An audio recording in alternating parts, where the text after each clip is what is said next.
Welcome to the Madison Motor Podcast special edition series where I go over every NFL team's offseason preview and predictions. This is going to be the 5th of 32 shows, and this episode will be dedicated to the Carolina Panthers. We'll do free agents to be, every team's need, franchise tag candidate, trade candidate, release candidate, extension candidate, draft fit, free agent fit, and a bold prediction for every team this offseason. And like I said a couple of seconds ago, Carolina Panthers are up.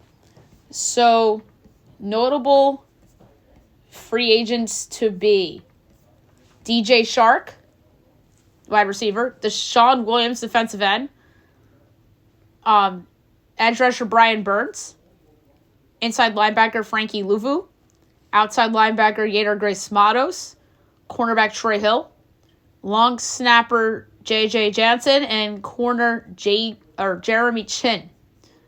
Team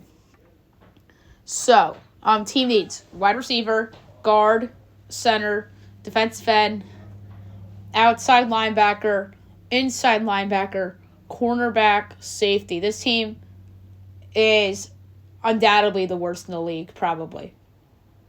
A lot of holes on this team. They're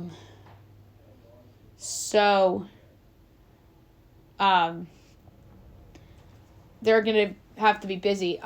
Franchise tag candidate has to be Brian Burns. Set to be a free agent. He's a good player, and if you're Carolina, you do not want to lose someone as good as Brian Burns for nothing. So they got to put the tag on him again. So I believe they'll do so. And to me, he's the most easy target on this team to get the tag. Trade candidate, I'm going to say Derek Brown. Young defensive tackle, or defensive end. Has gotten better over the last couple of years, but he's heading into the last year of his deal. I don't think he's a franchise defensive tackle like folks thought he was going to be coming out of the draft. And I could see a team that has a need at that position take a chance, like maybe the Giants, who got rid of Leonard Williams at the trade deadline, or the Jets, who could have a need at that position if a couple things happen, or they could use him at defensive end because the Panthers moved him there, but he was originally a tackle, so he could play both positions. So both New York teams, I think, could use him. I could see the Browns making a run at him in a trade or in free agency down the road. The Vikings would make some sense. The Bears. So yeah, I just rattled off a bunch of teams that could give up something significant, like a second-round pick for Derek Brown, if the Panthers were to make him available this offseason. Release candidate, Adam Thielen. He signed a multi-year deal. Just really didn't play well this past year. And Adam Thielen, you would think, wants to be on a good team, and I don't think anybody's trading for Adam Thielen. So I could see a world where he's cut, and I could see him go to a team that is close to winning, that needs some help with wide receiver, like the Bengals or Buffalo if Gabe Davis walks, or maybe a team like the Bears, who can use some more veterans there. That's close. The Lions can use some depth at receiver, depending on what happens to some of those veterans. So I think Thielen would have a market, and I think a lot of teams that are closer to Super Bowl title than the Panthers, which is probably 31 of the 32 teams. Oh, and the other candidate's the Jets, that could make a run at Adam Thielen.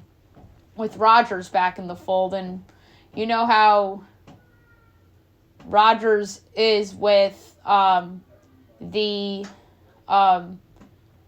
guys that he used to either play with or play against a lot. So I could see the Jets potentially making a run at somebody like Adam Thielen as well. But yeah, I'd be somewhat surprised if he started 2024 on the Carolina Panthers.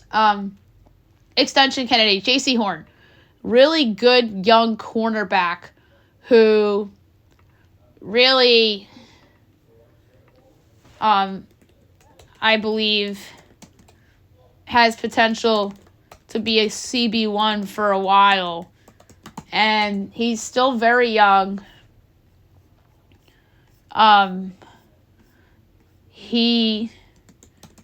I really know he's been hurt a lot, but 84.1, 71.4, didn't play in 2021, which was his rookie year. It was just 67.8, but this past year is his best year, and I think he's only going to get better. And he didn't have an interception last year, but that was weird that he didn't have a pick last year. But to me, he's a CB1, and I think that Carolina should absolutely keep him around. Draft fit.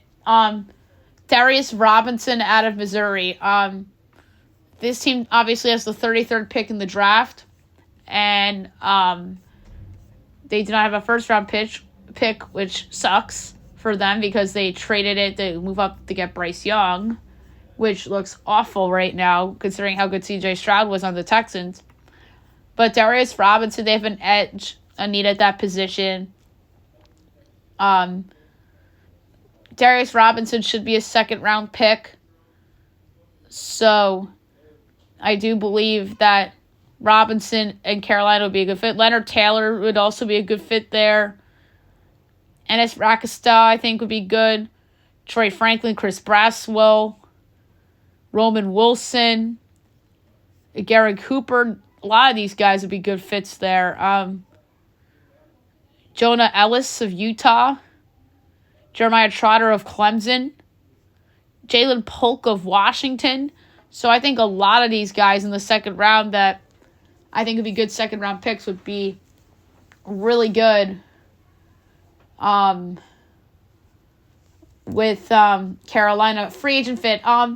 This is an odd name, but this is just somebody that is better than the guy I have potentially getting released from this team. That's Calvin Ridley. Obviously had a good year at the Jaguars this past year. I think there's a possibility that the Jags do not franchise tag him and he becomes on the open market. Bryce Young needs a WR1 and Calvin Ridley is that. And he did show that when he was with the Falcons.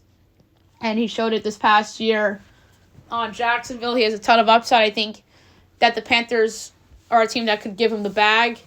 And he would immediately become the best weapon for Bryce Young on the Panthers. So Calvin Ridley would be an outstanding fit. I don't think they'd be in the Mike Evans business. I think Mike Evans wants to go to a contender if he were to leave the Bucs. I do not think T. Higgins is going anywhere from Cincinnati, most likely. But I can see the Panthers getting somebody even like Chase Young. I think that would be also a good fit for them, a young guy that really hasn't put it together as a pro yet. But I like the idea of Calvin Ridley on the Buccaneers. All right, bold prediction for this team this offseason. I'm going to say the team trades back from 33 in the draft. They gave up so much to move up for Bryce. To the fact that I think they need to regain that capital. And I think that should start with the 33rd pick, which is a very valuable pick in a draft like this. And I really think that they should trade back with a team that needs a quarterback or a team that wants to trade up for somebody that should have been picked sooner. I think the Giants are a logical trade partner for them because they have 2 second-round picks, one from Seattle and their own. I think another possible trade partner could be the Las Vegas Raiders.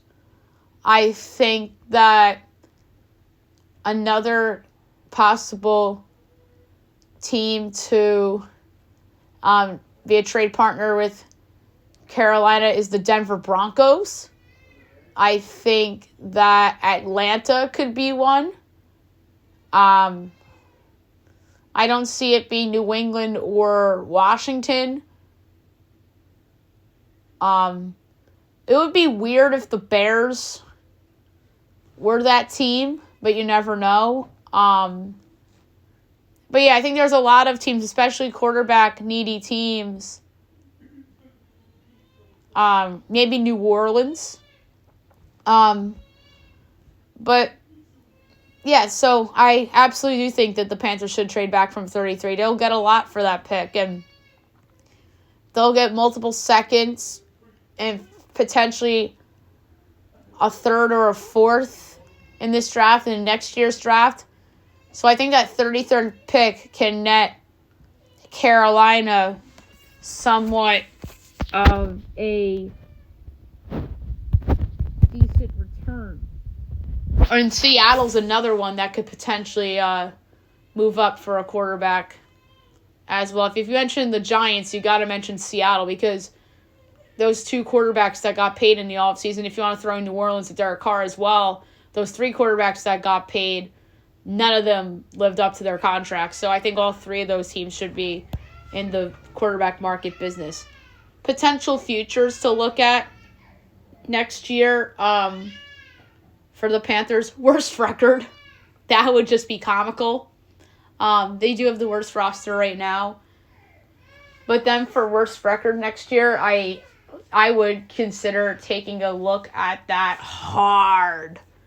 Although there's a possibility that they're next year's Texans, if Baker is back on the Bucs, or if Baker leaves and that team's bad, and then they fire Todd Bowles. Atlanta doesn't necessarily upgrade at quarterback. New Orleans is still mediocre. I mean, like, that could be the Texans of next year, but there's probably better candidates than that. And there's an obvious one that we are going to get to sooner rather than later. Spoiler alert. So, stay tuned for that. So, I do not think that them winning the NFC South is likely at all. Like, worst record's the only thing that I thought about right away for the Panthers. I mean, if there was such a word for the most improved player like the NBA does, I mean, Bryce Young has to be considered up there. I mean, maybe he makes a leap. Like, that's the case for the Panthers to be better next year. A big leap from Bryce Young. But there are some other potential futures that you could touch with Carolina. I mean, Dave Canales for Coach of the Year, if they were to be the Texans of next year, which, like I said, I do not see that happening at all. Their defensive coordinator, Ejiro Evero, everybody loves him. So maybe that's a candidate to be a head coach in 2025. So that's something I would monitor. Brad Idzik, he's under the microscope, the offensive coordinator, because that offense was dog shit last year. And it obviously needs to be better if the team is to avoid having the worst record. So, that's that. So I'm trying to think of any other potential futures for them. I mean, maybe Avero for assistant coach of the year, if that was a such future. I mean, if they pay Brian Burns, I mean, is that like a super duper long shot for Defensive Player of the Year? Maybe. But we'll see. So there you have it for the Carolina Panthers. Next up is the Chicago Bears.